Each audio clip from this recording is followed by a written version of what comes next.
गए पिछले 15 सालों से उल्लासनगर 17 सेक्शन परिसर में जो दिंडी 4 नंबर से लेके बिरला मंदिर तक जाती है, हर साल की तरह इस साल भी हमने यहाँ पर प्रसाद का वाटप किया।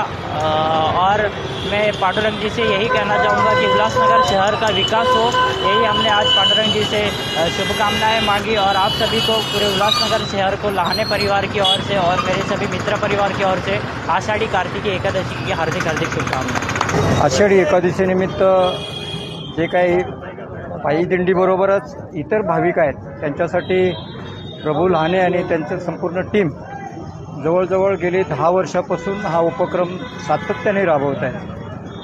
त्यांचं मी मनापासून कौतुक करतो। त्याचबरोबर आषाढी एकादशीनिमित्त त्यांना तसेच उल्हासनगर सर्व बंधू भगिनींना पांडुरंग चांगलं आयुष्य देवो, उल्हासनगरचे संपूर्ण जी काही खस्ता हालत आहे ती सुधारली जावो अशी पांडुरंगाच्या चरणी प्रार्थना करतो। धन्यवाद। कोणार्क, अपना शहर, अपनी बातें।